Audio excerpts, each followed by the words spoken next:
Ja. Goed, is iedereen er? Kan iedereen het scherm zien? Ja. Anders ben je maar de stoel een beetje verzetten of wel.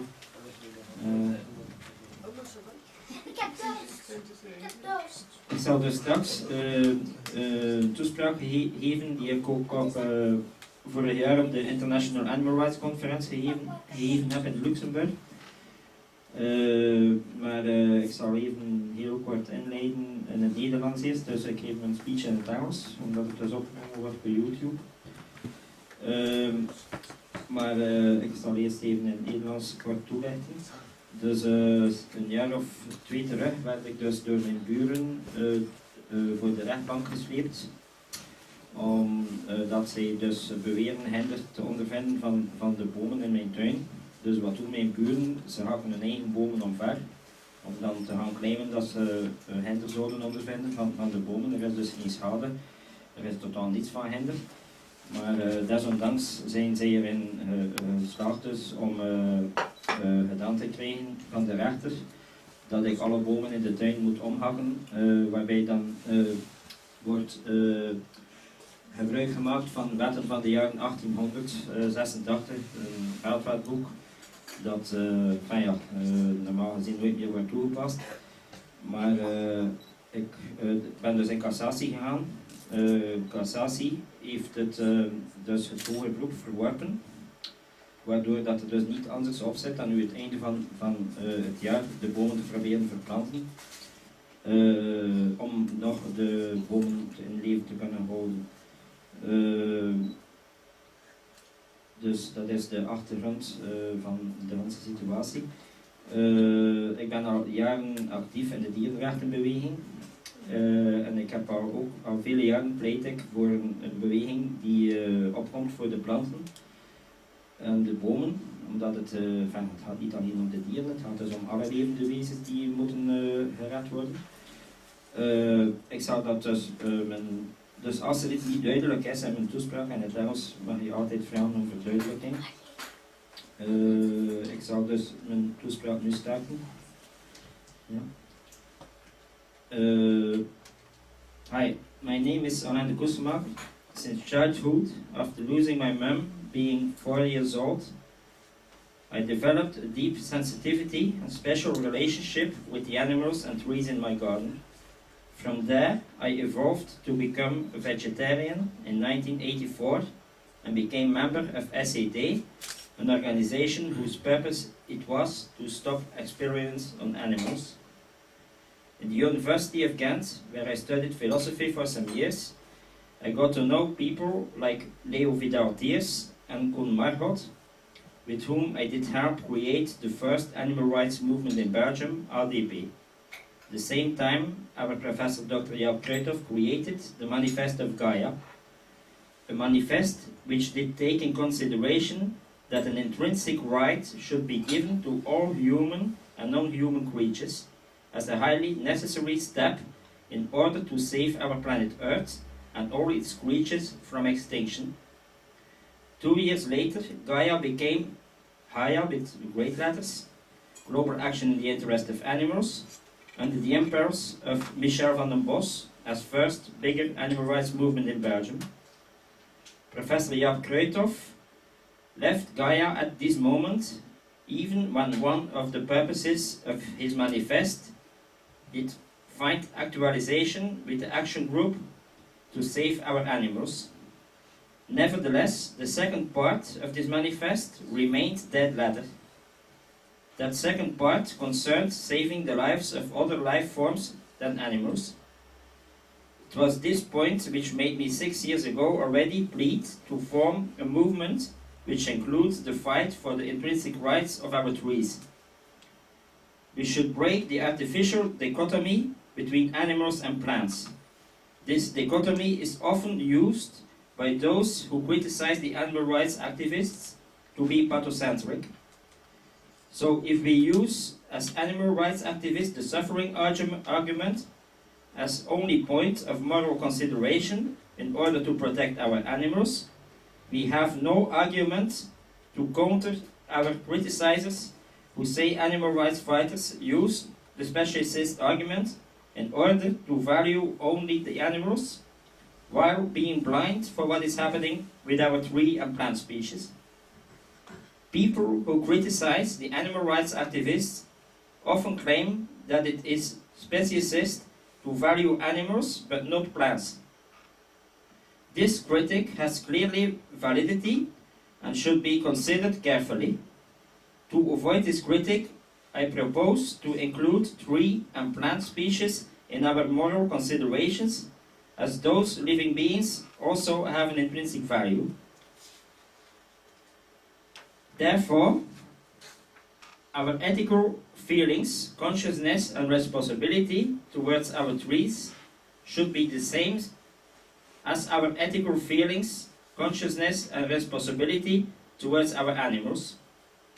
Our respect for our trees and animals should have the same ethical ground. There is no dichotomy. It is not because a tree or plant individual manifests him or herself in another life form than we manifest ourselves that this tree or plant individual should have less intrinsic value than an animal individual or ourselves. I became vegetarian myself since my 19th year.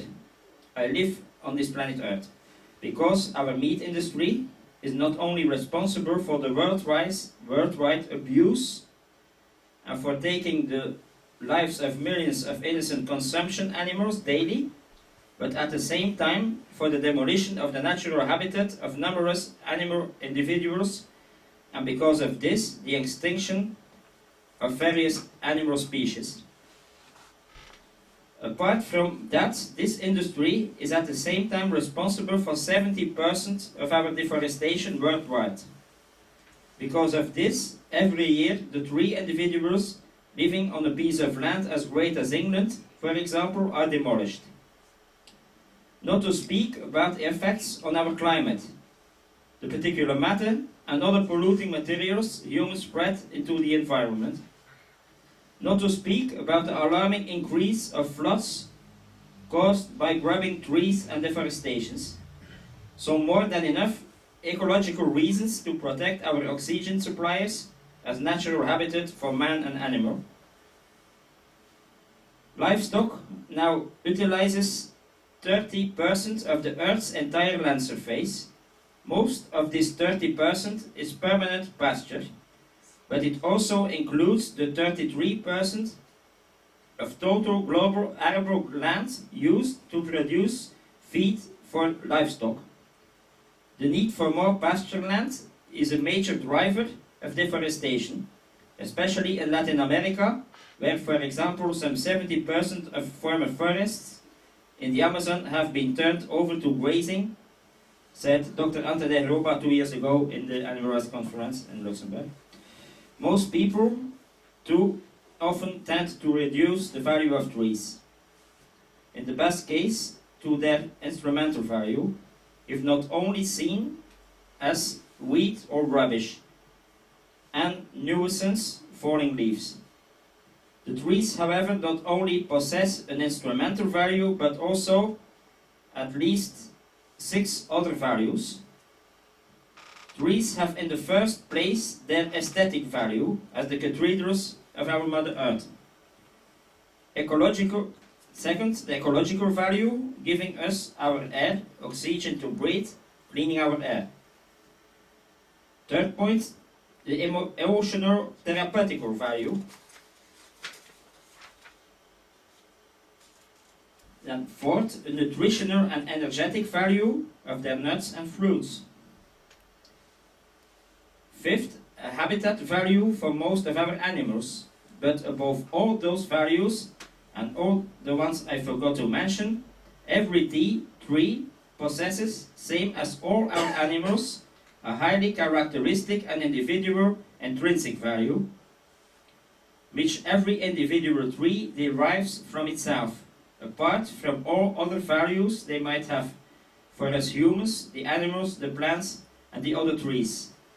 It is indeed not because a tree individual manifests itself in another form, which differs from the form we manifest ourselves, that this tree individual would have less intrinsic value and a weaker right to live than a human individual or an animal individual.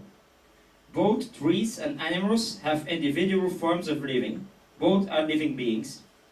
Therefore, all trees, and each from them apart, only deserve our very deep-rooted and persistent respect, and should be recognized in their intrinsic right to live, same like our animals deserve their intrinsic value and right to live. And the third point. The problem is that we tend to consider our trees and our animals as rubbish, vermin, weed, or senseless objects. Or, in the best case, or we tend to value them in an instrumental way as food, meat, fruit, nuts, pet, or material to please our needs. One of the main causes of this problem lays in our perceptions. From childhood on, we tend to accept to let us be influenced by these false perceptions based on the way René Descartes influenced our law system via the Napoleonic Code. The Cartesian paradigm only values humans as being morally relevant creatures. Je pense donc je suis. So every creature who can think exists. For Descartes, while he reduces all non-human creatures to objects. This way of thinking is responsible for our current law system and for the devaluation of our animals and trees. A paradigm shift is urgently needed what the recognition of intrinsic life rights from our tree individuals is concerned. Same as this paradigm shift is needed what the recognition of intrinsic life rights is concerned for our animal individuals. One of the effects of the problem I experienced till in my own garden, where the court obliged me with obligation fees of €2,000 each day, and I can say my neighbors did claim €300,000 some months ago from me via the court. So they claim obligation fees of €2,000 each day. I let live the trees who live less than 2 meters from the border of my neighbors, even if they cause not one single damage or nuisance, like the sentence literally said. So no damage or nuisance should be proved. Despite the fact that in reality almost all trees in every garden live less than 2 meters from the border of the neighbor, and another law says that trees from 30 years or older can never be grubbed. The judge didn't even research the age of the trees in my garden, but more than half of the trees are more than 30 years old. My neighbors ignored my proposal to replant the trees at another place, while this is the only possibility to save the life of the trees. I've lived here whole of my life, as the house is the house that my parents built. So I always had a very special relationship with the trees in my garden, especially since my mother died when I was 4 years old, and the trees compensated generously the affection of mother love I missed. Being confronted with our mass deforestation worldwide, even the same happened in my own country Belgium 6 years ago. Officials illegally and emotionlessly killed our last 300 old and healthy trees who were living 500 meters from where I live. Despite the Flemish government had the permission given by themselves to grab 3 trees, they killed all of them. What are the solutions? First of all, as mentioned, a solution will not come, nor for our animals, nor for our trees, without a deep, profoundly paradigm shift in which every single creature, animal or tree should be reevaluated with respect in his/her intrinsic value. This paradigm shift we cannot create if we keep the dichotomy tree versus animal existing. To grant this respect, this is only possible when our legislation here in our country and worldwide would be drastically reconsidered according to the current alarming situation of our planet Earth. It is unbelievable that our current law system still can use laws which are completely in contradiction with the dramatic situation of our Earth, referring to the film of Al Gore. All our politicians know the implications, even till in our own gardens. In reality, in every country, almost all trees in every garden are living less than 2 meters from the border of the neighbors.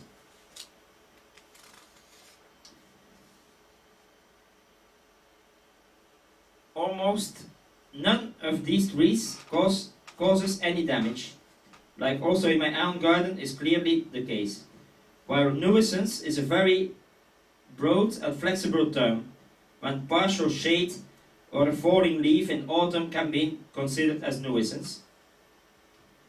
B. The existing legislation which implies a protection of our trees, like the law in our country, which should protect all trees who are more than 30 years old, and all other similar laws which protect the trees in every other country on this planet Earth, should be very strictly respected and researched apart from subjective interpretations,